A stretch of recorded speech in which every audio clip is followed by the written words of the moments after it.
I am Melody Thompson, 32 years old, and last Christmas Eve, I woke up to the most terrifying silence I had ever experienced. The house was empty. My husband Tyler and our children Emma and Noah had vanished along with their luggage. A single note on the kitchen counter read, "We needed a break. Merry Christmas." My workaholic tendencies had finally pushed them to their breaking point. What happened in the days that followed would transform me forever, forcing me to confront the harsh reality of what I had become. Before I continue my story, where are you watching from today? Hit that like button and subscribe if you have ever had to choose between work and family. Trust me, you will want to hear how this Christmas crisis changed everything. The morning had started like any other.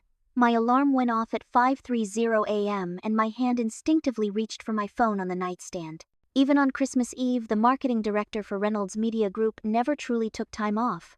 I had 3 urgent emails from my boss Richard about the year-end campaign that needed immediate attention. As the glow from my screen illuminated the dark bedroom, I noticed Tyler's side of the bed was empty, but that wasn't unusual. He often got up with the kids on weekends and holidays, letting me catch those precious extra minutes of sleep or work time. Our 10-year marriage had weathered its ups and downs. Tyler was a high school history teacher with a predictable schedule, and summers off, while my career trajectory had been a steep upward climb of 60-hour work weeks and middle-of-the-night conference calls with international clients.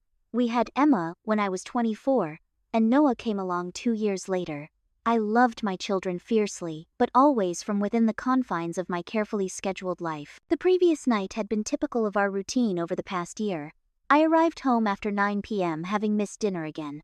The house was quiet, with only the glow of Christmas lights offering any welcome. Tyler had left a plate of food in the microwave, which I ate alone at the kitchen counter, while scrolling through more work emails.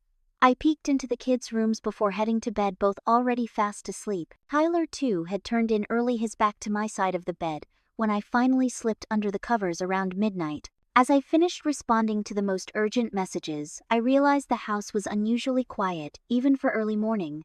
No sounds of cartoons from the living room, no coffee brewing, no excited whispers from Emma and Noah discussing what Santa might bring. Christmas Eve was normally electric with anticipation in our household. "Tyler," I called out, setting my phone down and swinging my legs over the edge of the bed. No answer. "Emma, Noah," I tried again as I made my way down the hallway toward their bedrooms. Nothing. A flutter of unease rippled through me as I pushed open Emma's door to find her bed perfectly made, unusual for my 8-year-old daughter who typically left a tornado of stuffed animals and blankets in her wake. Noah's room was the same bed, neatly made, no 6-year-old boy in sight. My pace quickened as I moved through the house, calling their names with increasing urgency. The kitchen was spotless, living room undisturbed. No breakfast dishes, no pajamas tossed over chairs, no sign that my family had even been home this morning. Back upstairs, I yanked open our closet door. Tyler's suitcase was missing. So was the large family duffel bag we used for vacations. I darted to the kids' rooms and pulled open their closet doors, gaps where their small rolling suitcases should have been. My heart was pounding now, a cold sweat breaking out across my forehead as I raced back downstairs. That's when I saw a single sheet of paper on the kitchen island, weighted down by a Christmas tree salt shaker. "We needed a break. Merry Christmas." Tyler's handwriting was unmistakable, the message brutally simple. I read it again, certain I must be missing something. An explanation, a contact number, a return date. There was nothing. With trembling fingers, I grabbed my phone and called Tyler. The call went straight to voicemail. I tried again. Same result. I sent a text. "Where are you? Where are the kids? What's going on?" The message showed as delivered but remained unread. I pulled up our shared family calendar on my phone. Nothing unusual was scheduled. No trips, no visits to relatives, nothing that would explain their absence. The realization hit me with physical force. They had left deliberately, secretly, without telling me. My knees felt weak as I sank onto a kitchen chair. Was this a sick joke? A surprise that would be revealed later? Or had my family actually abandoned me on Christmas Eve? I called my mother-in-law Elaine, trying to keep the panic from my voice. "Good morning, Melody," she answered, her tone oddly formal. "Merry Christmas Eve. Elaine or Tyler and the kids with you? I woke up and everyone's gone." A pause. Too long to be natural. "No, they're not here." "Do you know where they are?" "Tyler's not answering his phone and they took luggage." My voice cracked on the last word. Another pause. "I think you should talk to Tyler about this, Melody." "I'm trying to. He's not answering. Elaine, please, if you know something." "Melody," she interrupted, her voice gentler now. "I'm sorry, but this is between you and my son. I can tell you they're safe, but the rest needs to come from Tyler. Before I could press further, she made an excuse about having company arriving and ended the call. The confirmation that this was intentional, that my mother-in-law knew about it, sent a wave of betrayal washing over me. I felt ambushed, blindsided.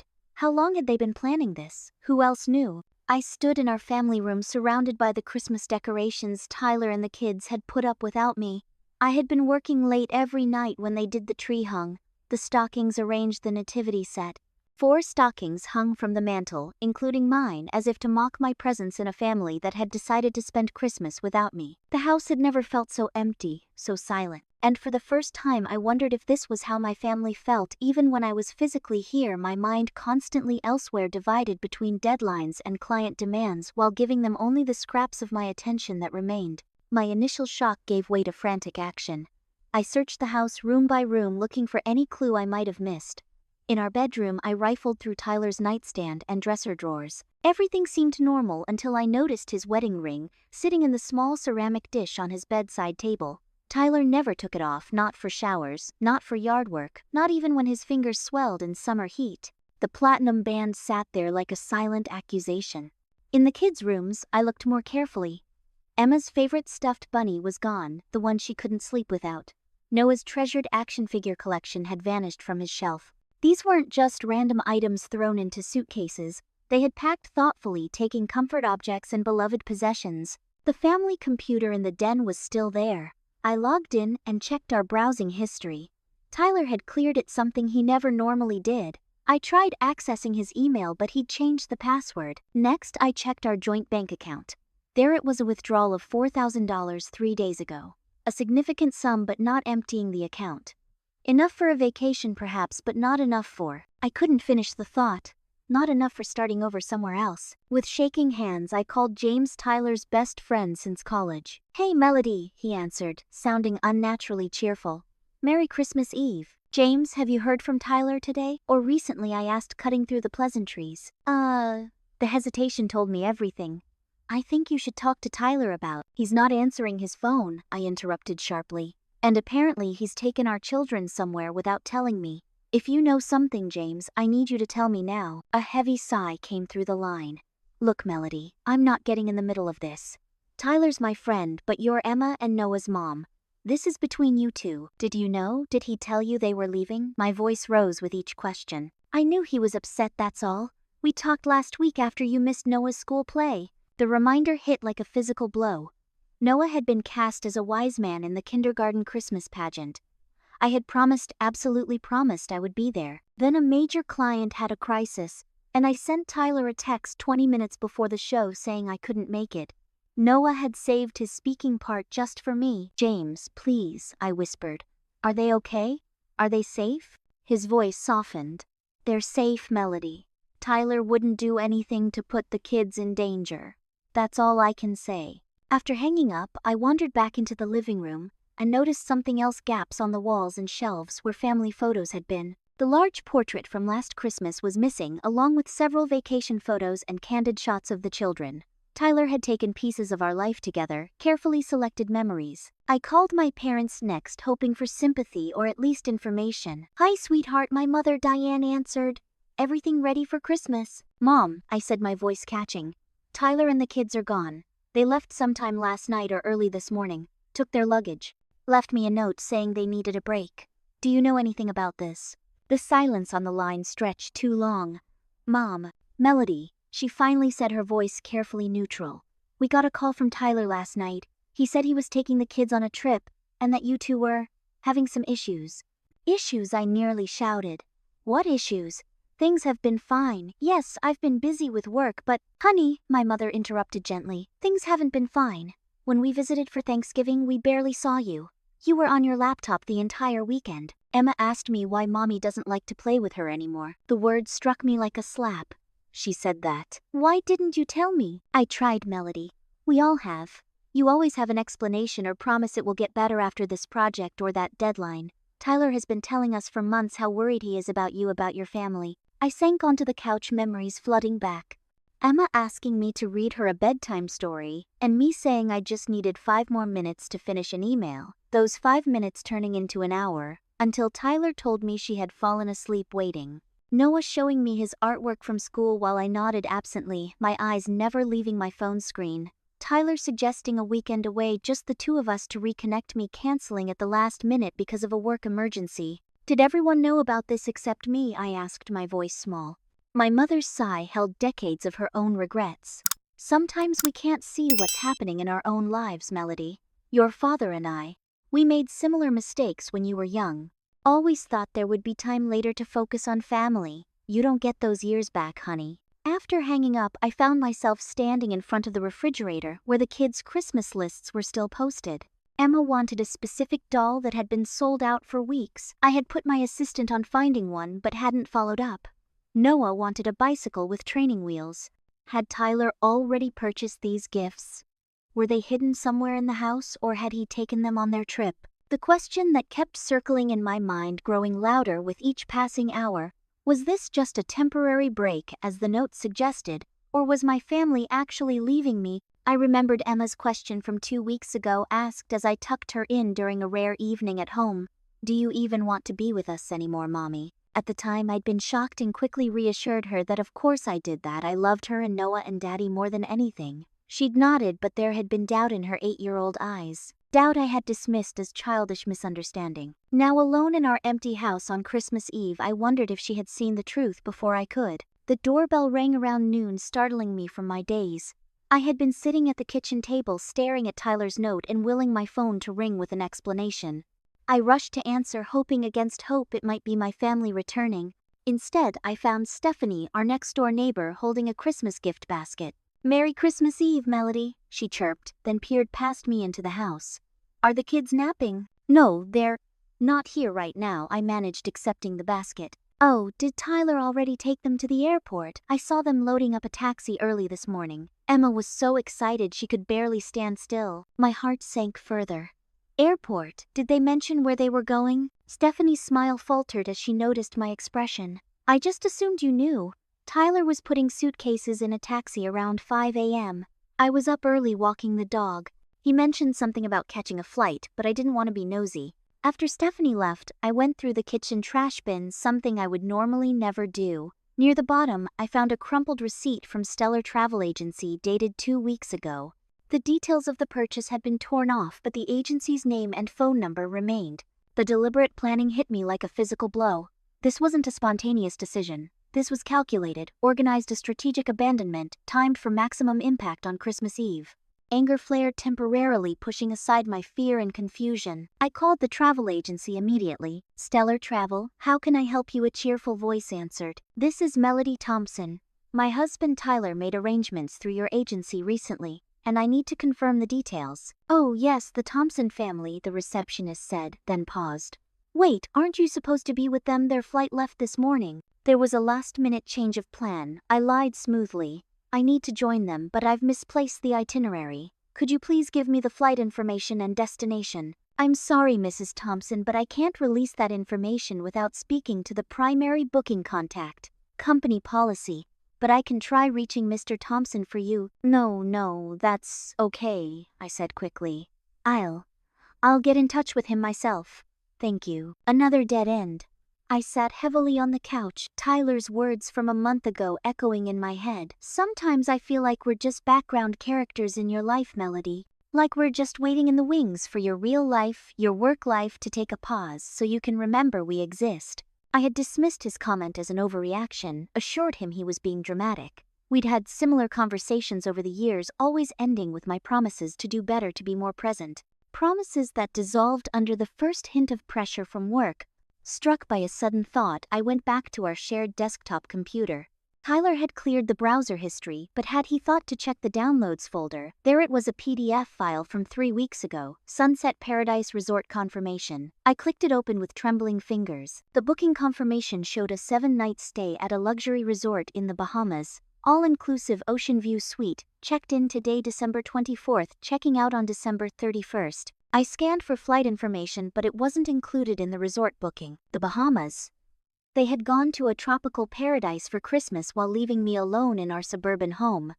The elaborate deception and planning stunned me. It would have taken weeks of careful coordination, packing, secretly arranging transportation, booking flights and accommodations.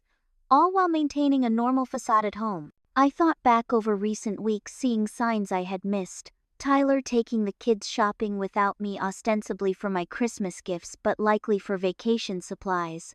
Emma asking if I liked swimming in the ocean. Noah suddenly interested in whether planes could fly through snow. Tyler updating their passports last month, claiming it was just routine renewal. I scrolled through our family's social media accounts, but there were no updates, no location tags, no evidence of their journey. Tyler had thought of everything. My anger flared again but dissipated quickly into a hollow ache as I remembered dozens of missed family dinners, weekends I'd spent working, while Tyler took the kids to parks and museums, school events where I'd arrived late or not at all. Last month I had missed Tyler's birthday celebration entirely, a dinner his parents had arranged at his favorite restaurant. I had promised to be there by 7, then texted at 7:30 that I couldn't make it. I remembered his reply now with painful clarity. I didn't really expect you to come anyway. I hadn't recognized it as a warning sign. I'd been annoyed at his passive-aggressive tone, sent a perfunctory apology and moved on to the next work crisis. My phone rang, startling me. Tyler's father, Gerald's name, flashed on the screen. "Hello, Gerald," I answered, trying to keep my voice steady. "Melody." His voice was cool, formal.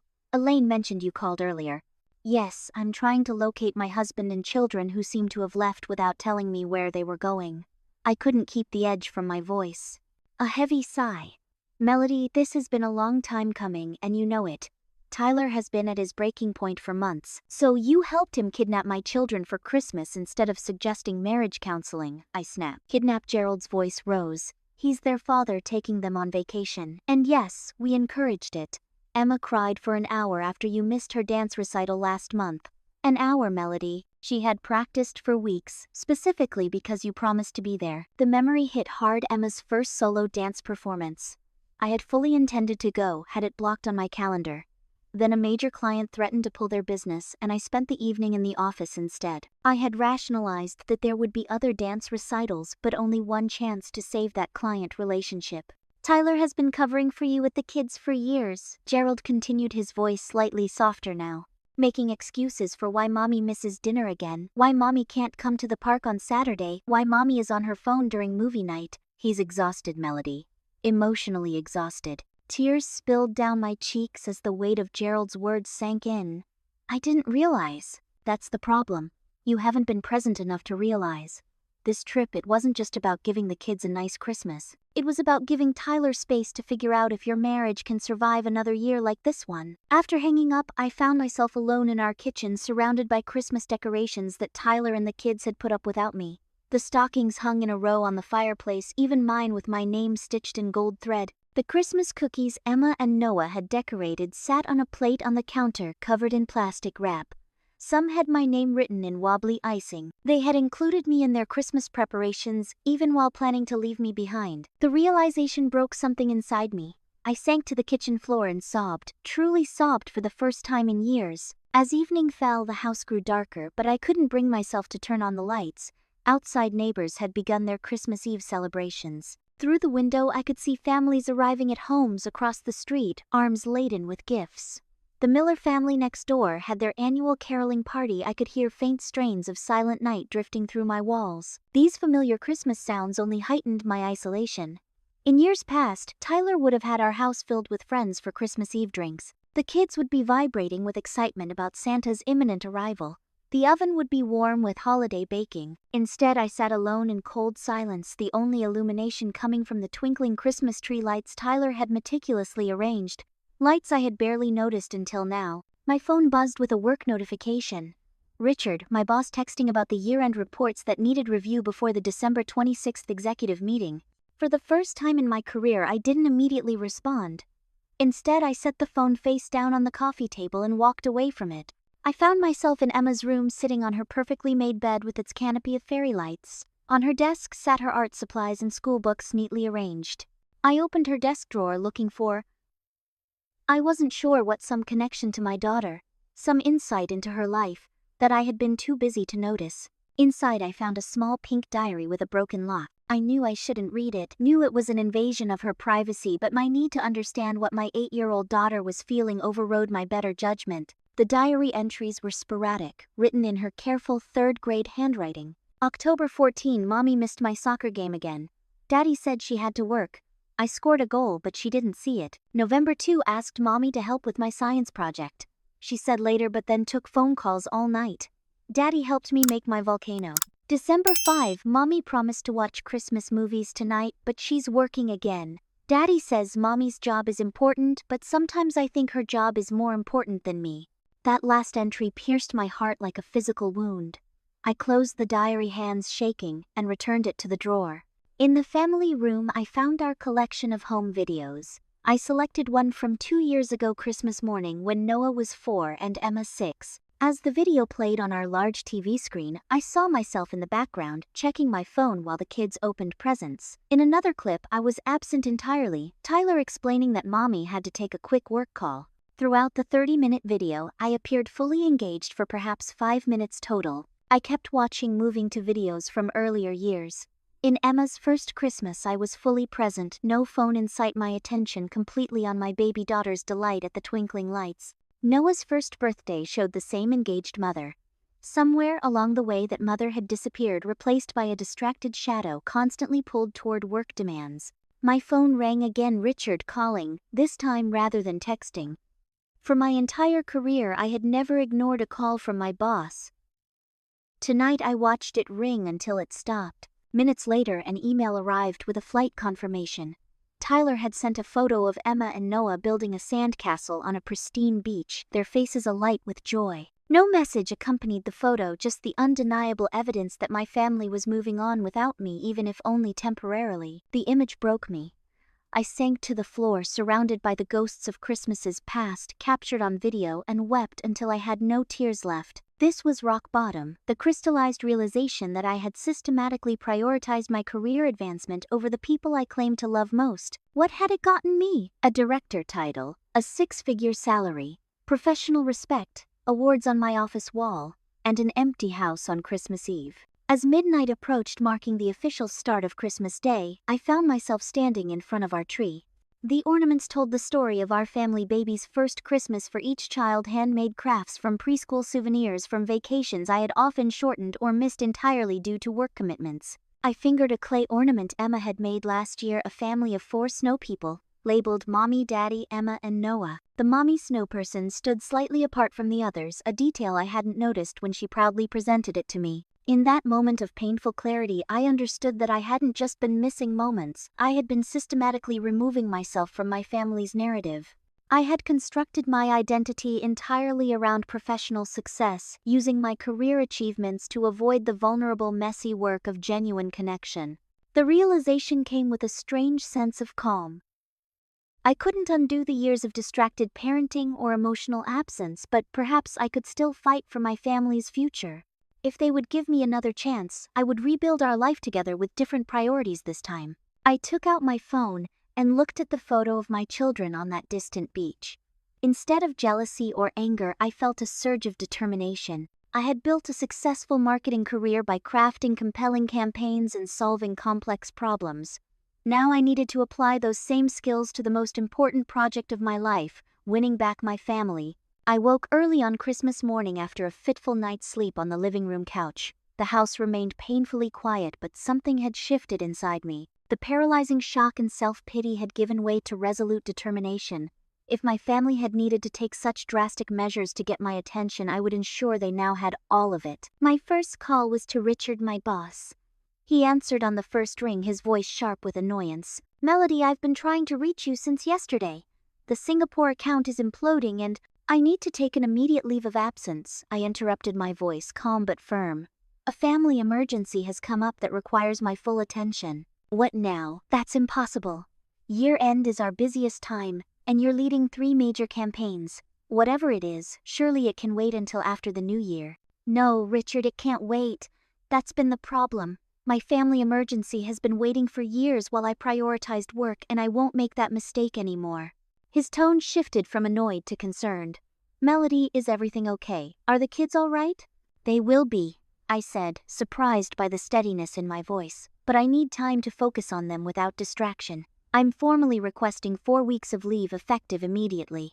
I have plenty of unused vacation time accumulated." After a lengthy discussion, Richard reluctantly agreed to 2 weeks with the possibility of extending to 4 depending on client needs. It wasn't perfect, but it was a start, the first time in my career I had prioritized family over work without compromise. With that handled, I turned my attention to our home.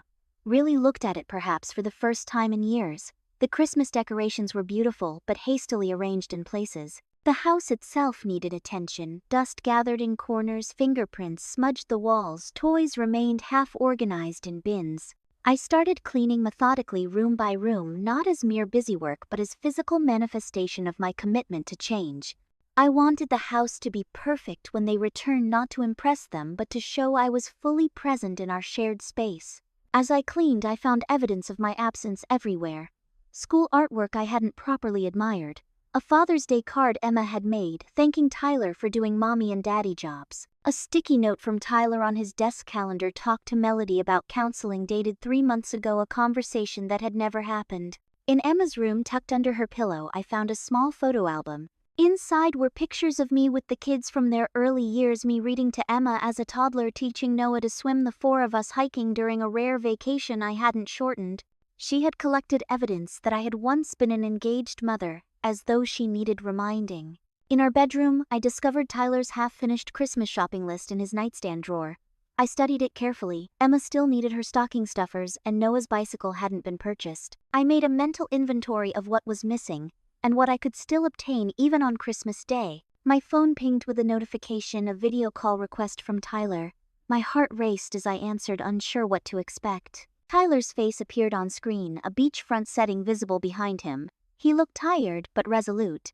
The children weren't visible. Tyler, I breathed, 1,000 questions competing in my mind. The kids are at the Resort Kids Club, he said, answering my unspoken question. I wanted to talk to you alone first. I can't believe you did this, I said, but without the accusatory tone I might have used 24 hours earlier. You planned all this behind my back. I know it was extreme, he admitted, running a hand through his hair. But Melody, we've tried everything else. Conversations, schedules, promises. Nothing changed. You could have told me you were this unhappy, that things were this serious. His laugh held no humor. I've been telling you for years. We both have. You just haven't been listening. He sighed heavily. The kids needed a Christmas that wasn't about waiting for mommy to finish one more email. And I needed space to think about whether this marriage is still working. The words hit like a physical blow, but I had earned them. Are the kids okay? They're having fun. Emma asks about you. Noah less so. The implication that my 6-year-old son had grown accustomed to my absence stung sharply. When are you coming home? I asked, trying to keep desperation from my voice. We're booked through New Year's Eve, he said. Melody, we need this time. I need this time. I understand, I said quietly. I've taken leave from work. 4 weeks. Starting today. His eyebrows rose in genuine surprise. You have? Yes. And I'm going to use that time to make some real changes. Not just promises this time. We spoke for a few more minutes, agreeing to a video call with the children the following day. As we prepared to disconnect, Tyler paused. There's something else you should know, he said, his voice carefully neutral. I almost brought divorce papers with me on this trip. Had them drawn up last month. My breath caught. Why didn't you? Because despite everything, the kids need their mother. And because I remember who you were before the job consumed you. His eyes held mine through the screen. That woman was worth fighting for. I'm just not sure she exists anymore. After we hung up, I sat motionless, his words echoing in my mind. The woman I had been, the engaged mother, the present wife, seemed like a distant memory. Could I find my way back to her? Or perhaps forward to a new version of myself that balanced ambition with presence? I spent the remainder of Christmas Day journaling, something I hadn't done since college. I wrote about when work had begun to overshadow family, about the promotions and raises that had seemed so important but now felt hollow, about the subtle shift from enjoying my career to being consumed by it. I wrote about my own childhood, with career-focused parents, realizing I had replicated their patterns despite promising myself I would be different.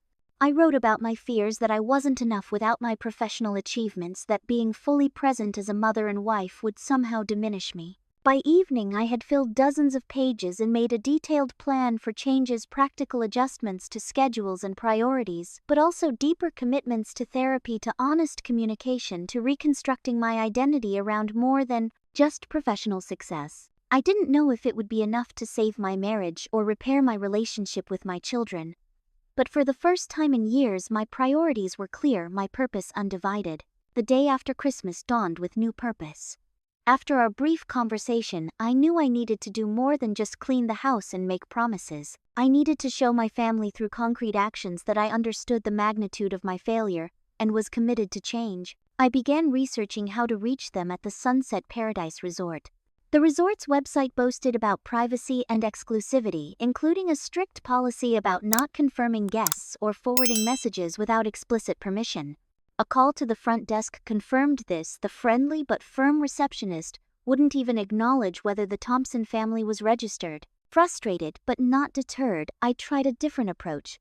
As marketing director for a major media group, I had cultivated an extensive professional network. A few calls led me to a connection who knew the resort's events coordinator, Gabriella.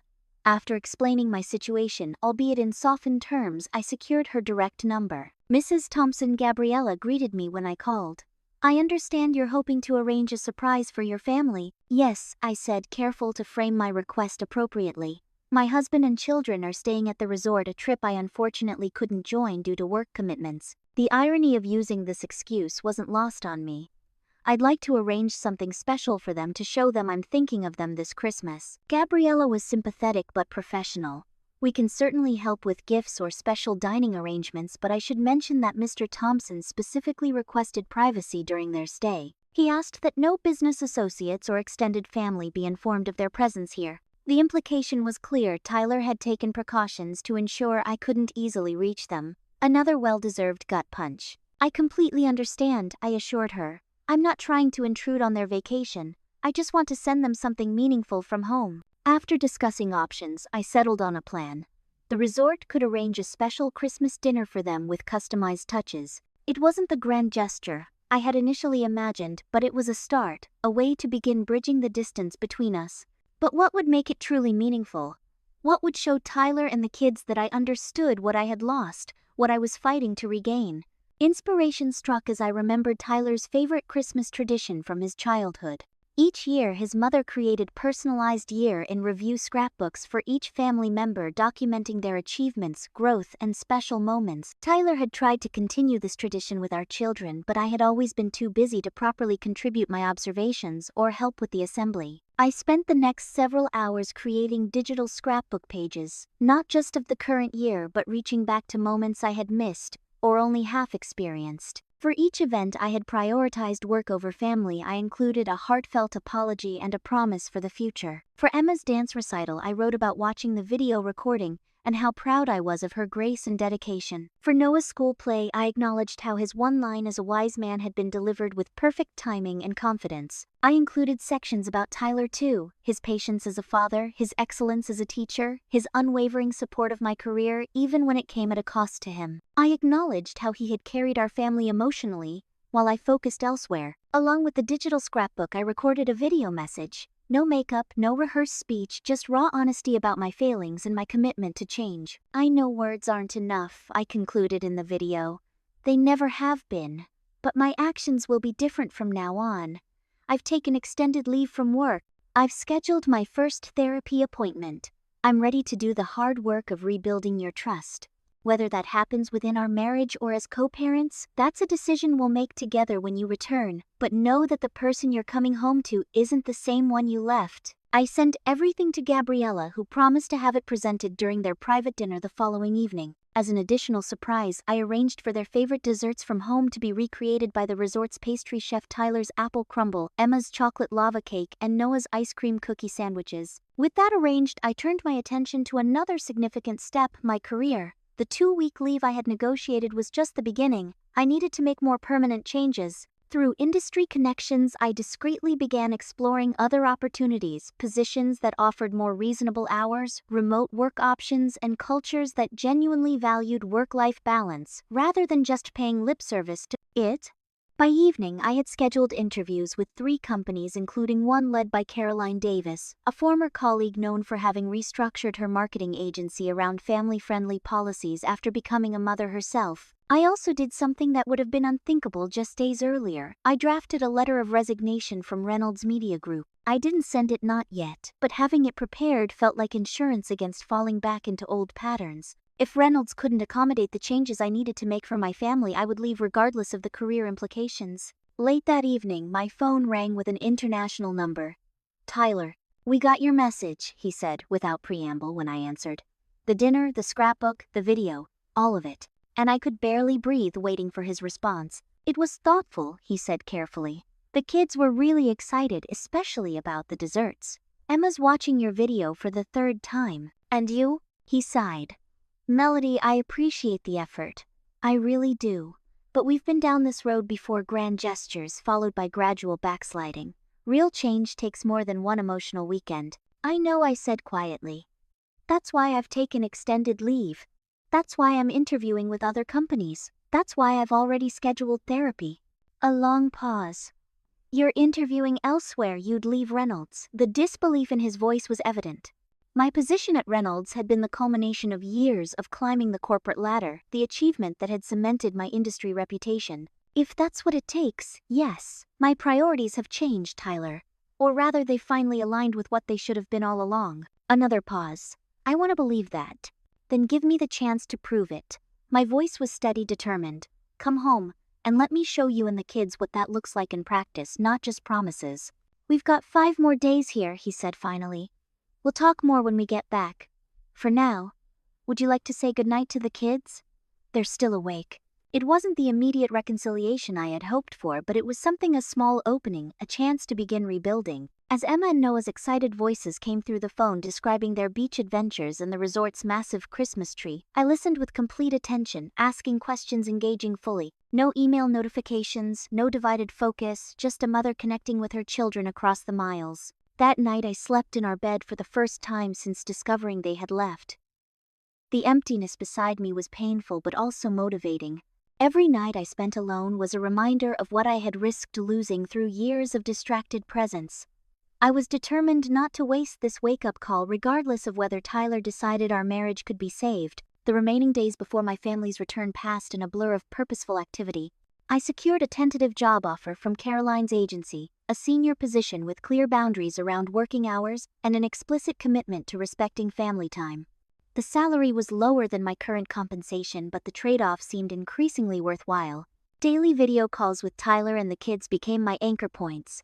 I arranged them around the children's schedule, not mine, a small but significant shift from my previous habit of squeezing family calls between meetings. I listened to Noah's detailed descriptions of the fish he'd seen while snorkeling, and Emma's excitement about the resort's dance class. I watched their faces light up when I engaged fully with their experiences rather than offering distracted platitudes. Tyler remained cautiously optimistic during our conversations. He noticed the changes in how I communicated, how I prioritized our calls, but wisely reserved judgment until we could be together in person. On the day of their scheduled return, I transformed our home into the Christmas celebration they had missed. Fresh decorations adorned every room.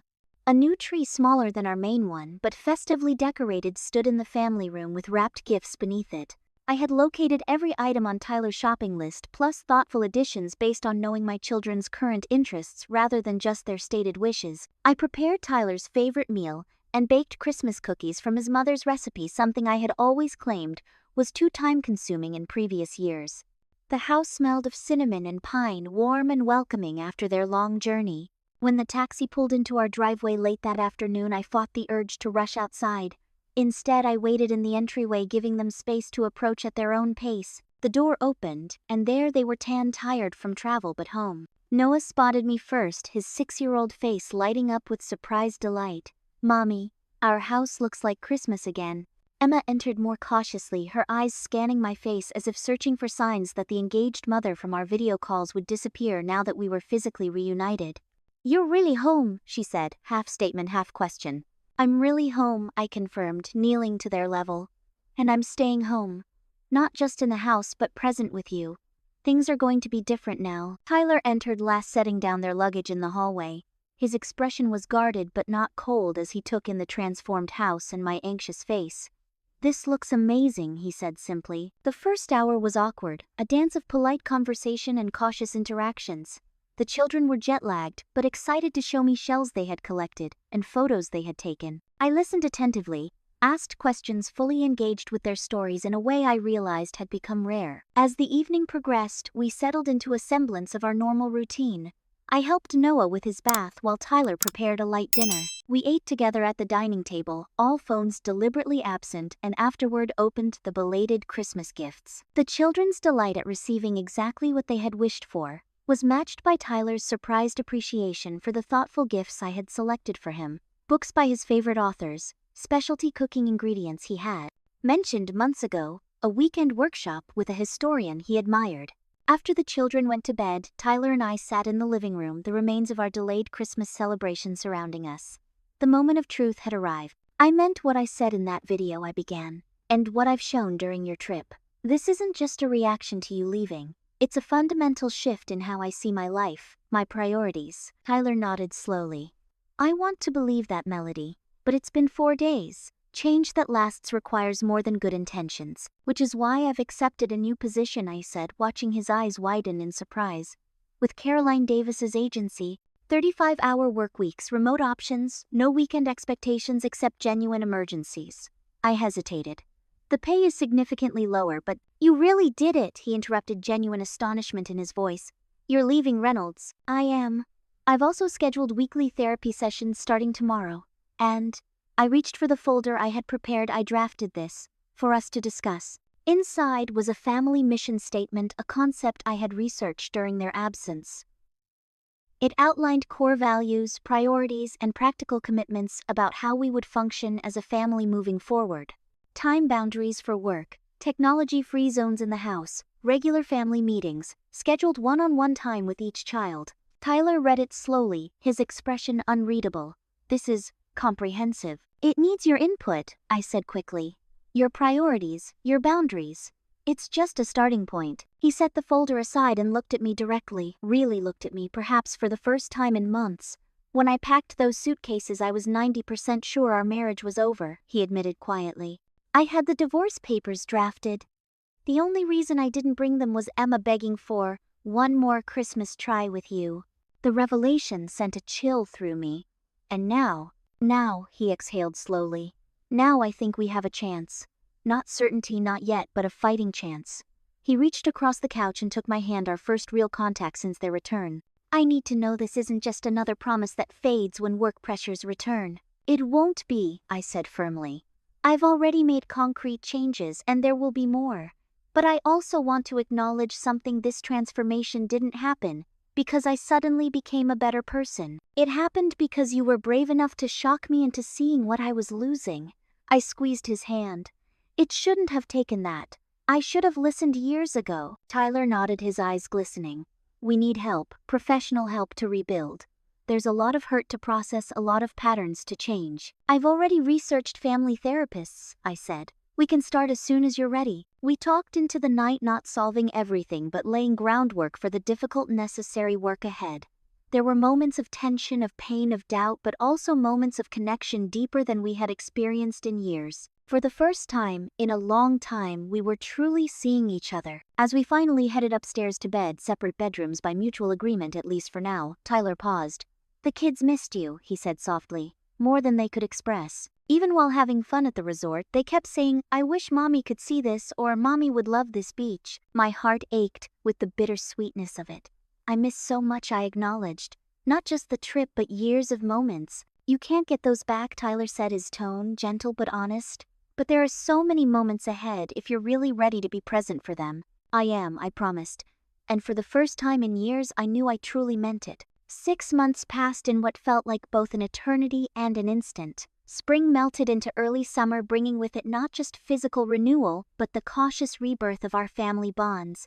My new role at Caroline's agency provided the balance I had claimed was impossible in marketing. Working 35-hour weeks felt strange. At first, I kept waiting for the other shoe to drop, for the crisis that would demand my nights and weekends. When those crises occasionally arose, I was surprised to discover they could usually wait until morning or be handled by someone else. The world didn't stop turning when I prioritized my family. The financial adjustment had been challenging but manageable. We downsized certain luxuries, fewer restaurant meals, a more modest family vacation planned for August, the luxury SUV traded for a practical sedan. None of these sacrifices felt particularly painful compared to what I had nearly lost. Today marked a milestone, Noah's first baseball game of the season. In previous years, I would have sent Tyler with promises to try to make it for the end or asked for videos I would then watch distractedly between meetings. Instead, I left work at 3 o'clock sharp, arriving at the field 30 minutes early to help Noah warm up. "Mom, watch this pitch," he called repeatedly, beaming with pride when I applauded his wobbly attempts. The wonder in his eyes when I consistently engaged with him still appeared occasionally, a painful reminder of how low his expectations had been. Tyler arrived shortly after having finished his teaching day. Our relationship had evolved through months of weekly therapy, sometimes painful, sometimes cathartic, always honest. We were not the same couple we had been before Christmas. In many ways, we were stronger, more intentional, more appreciative of each other. Emma arrived from her friend's house in time for the game, sliding onto the bleacher beside me. "You're really here," she said, leaning against my arm. "Again, always will be for the important stuff," I assured her, wrapping an arm around her shoulders. At 9, she was at the age where public maternal affection was becoming occasionally embarrassing, but she still leaned into the embrace. "I like having you back," she said simply, in the disarmingly direct way of children. Those words, "having you back," resonated deeply. I had been physically present in our home all along, but emotionally absent, my mind constantly divided between the people in front of me and the work demands pulling me elsewhere. Noah's team lost the game, but his face showed no disappointment as we gathered him afterward, with praise for his efforts. "Did you see? When I almost caught that ball, Mom. Did you see? I saw everything, buddy," I assured him entirely truthfully. I had watched every moment of his game with complete attention, no checking emails between innings, no mentally composing work presentations during slow periods. At home that evening, after the children were in bed, Tyler and I sat on the porch swing enjoying the early summer evening. 6 months earlier, such a moment of quiet togetherness would have found me fidgeting, checking my phone mentally elsewhere.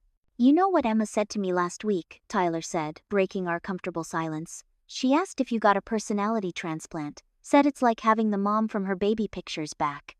I laughed, though the observation carried a sting of regret. "Smart kid." "They both are," Tyler agreed. "And resilient. They've adapted to the changes faster than I expected. Children generally do when the changes are positive." I paused, considering my next words carefully. "What about you? Have you adapted?" Tyler's hand found mine in the gathering twilight. "I'm getting there. Some days I still find myself waiting for the other shoe to drop for a work emergency to pull you back into old patterns. But those days are getting less frequent." "And us?" I asked softly. "The state of our marriage remained a work in progress, improved dramatically from the crisis point of Christmas, but still requiring conscious effort." "Us is good," he said after a thoughtful pause. "Different than before, but stronger in important ways. More honest." I nodded, knowing exactly what he meant. The painful excavation of our marriage through therapy had revealed patterns. We both contributed to my workaholism, certainly, but also Tyler's tendency to silently accumulate resentments rather than addressing issues directly. We were learning new ways to communicate, to prioritize, to be partners rather than two individuals operating in parallel. The following weekend brought another family milestone: Emma's end-of-year dance recital. I had taken a half day from work to help her prepare, doing her hair the way she requested, and listening to her nervous chatter with complete attention. As she performed on stage, more graceful and confident than the previous year, I watched with tears in my eyes, overwhelmed by gratitude that I hadn't missed this moment as I had missed so many others. "She's amazing," I whispered to Tyler beside me. "When did she get so grown up?" "While we were busy with other things," he replied, but without accusation. We had moved beyond blame to acknowledgement and forward focus. Later that month, we celebrated our anniversary not with elaborate gifts or expensive dinners, but with a simple picnic after the children were asleep with our neighbor Stephanie. Under the stars in our backyard, we reminisced about our decade together, acknowledging both the painful chapters and the joyful ones. "I almost lost you," I said as we lay on the blanket looking up at the night sky. "All of you." "But you didn't," Tyler reminded me, his fingers interlaced with mine. "That Christmas wake-up call was extreme, but it worked." "I still can't believe you planned that whole secret vacation without me knowing," he chuckled. "Turns out I'm better at keeping secrets than I thought." Though James nearly spilled the beans twice. "I was so angry at first," I admitted. "Felt betrayed, abandoned. It took days to recognize it for what it was, a desperate attempt to save our family." "I wasn't sure if it would work," Tyler confessed. "Part of me thought you might just be relieved to have the pressure of family obligations lifted for a week." The statement could have hurt, but honesty had become our foundation. 6 months ago, that might have been true, I acknowledged. At least in part. I had completely lost perspective. As summer progressed, we settled into new rhythms as a family. Our mission statement collaboratively revised, and hanging framed in our kitchen guided daily decisions and priorities. Technology-free zones in the house ensured meal times and bedtime routines remained sacred. Weekly family meetings gave everyone, even 6-year-old Noah, a voice in planning activities and addressing concerns. The transformation wasn't perfect. There were still occasional work emergencies that demanded attention days when old habits threatened to resurface.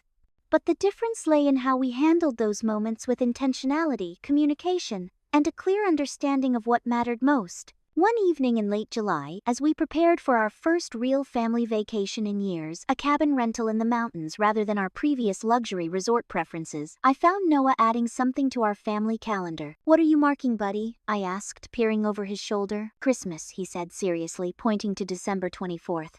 But a real one this time, where everybody stays home together. The simple statement captured everything: the pain of the previous Christmas, the healing that had occurred since, and the hope for what lay ahead.